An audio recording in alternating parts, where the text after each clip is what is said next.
Hello दोस्तों, नमस्कार। मैं मुकेश कुमार यादव एक बार फिर पैक्स चैनल पे आपका हार्दिक अभिनंदन करता हूं। दोस्तों, एक बार की बात है, महाराज कृष्ण देव राय किसी बात पर तेनालीराम से नाराज हो गए।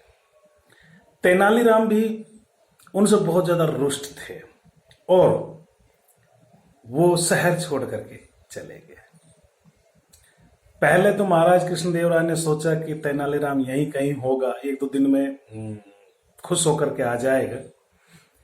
लेकिन धीरे धीरे जब 2 सप्ताह बीत गए और तेनालीराम नहीं आया, तो महाराज ने अपने एक संदेशवाहक को उसके घर भेजा और उनसे पता लगाया कि भाई तेनालीराम कर क्या रहा है घर पे।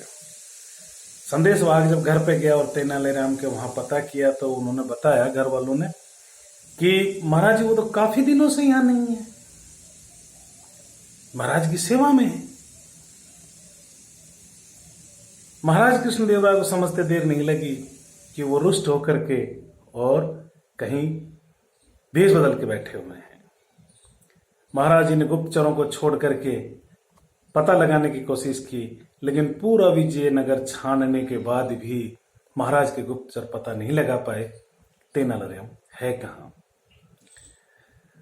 तेनाली का पता लगाने के लिए महाराज कृष्णदेव राय ने एक युक्ति सोची और उन्होंने आसपास के 8, 10, 20, 25 गांव जो थे उनमें डोंडी पिटवा दी कि हम अपने शाही कुएं की शादी करेंगे और इस शादी प्रोग्राम में सभी गांव के मुखिया आप अपने गांव के कुएं को लेकर के हमारे गांव के कुएं की, हमारे जो राजसी कुआं है उसकी शादी में उपस्थित होंगे, अन्यथा आप सबको 25-25 हजार स्वर्ण मुद्राओं का दंड दिया जाएगा।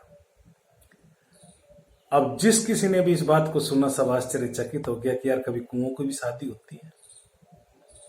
सब असमंजस की स्थिति में थे।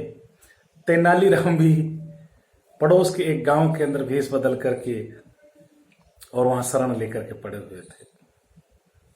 उस गांव का जो मुखिया था वो भी परेशान था कि यार 25 हजार स्वर्ण मुद्राएं मेरे पूरे गांव में नहीं है, मैं महाराज को कैसे दे पाऊंगा। तेनालीराम उनके पास गए और उनसे कहने लगे, मुखिया जी आपको परेशान होने की जरूरत नहीं है, आपने मुझे इस गांव में शरण दी थी, आज मैं उसका उपकार चुकाऊंगा और मेरे पास इसके लिए एक युक्ति है, आप चिंता मत करो।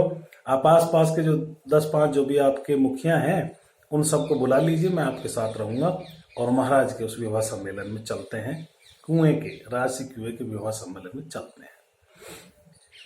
दोस्तों, तेनालीराम भी अपने भेष बदल करके और उन मुखियाओं के साथ में वहां पहुंच जाते हैं और विजयनगर के बाहर ही अपना डेरा डाल लेते हैं।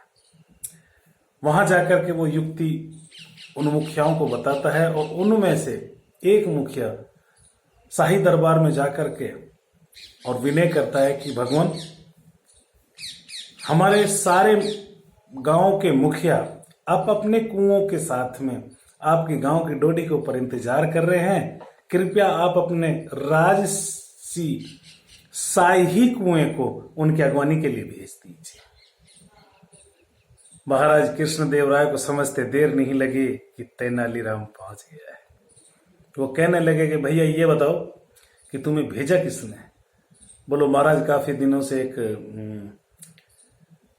विदेशी है, परदेसी है, वो हमारे यहाँ गांव में रहता है और उन्होंने ही ये सब करने के लिए हमें कहा है। बोलो अब कहाँ है वो? कि सभी मुखियाओं के साथ वहां इंतजार कर रहे हैं। महाराज ने तुरंत ढोल नगाड़े और रथ की व्यवस्था करके और खुद वहां तेनालीराम को लेने के लिए वहां पहुंच गए। गांव की डोडी पर जाकर के तेनालीराम की बात भर लेते हैं, गले लगते हैं और उनको अपने रथ में बिठा करके ढोल नगाड़ों के साथ में शाही दरबार में लेकर के आते हैं।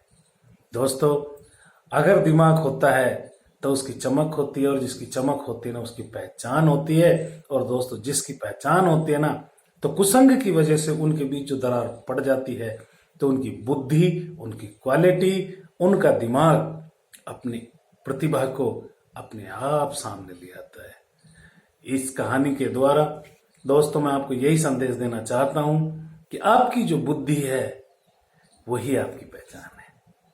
दोस्तों, फिर मिलते हैं, तब तक के लिए जय हिंद, जय भारत।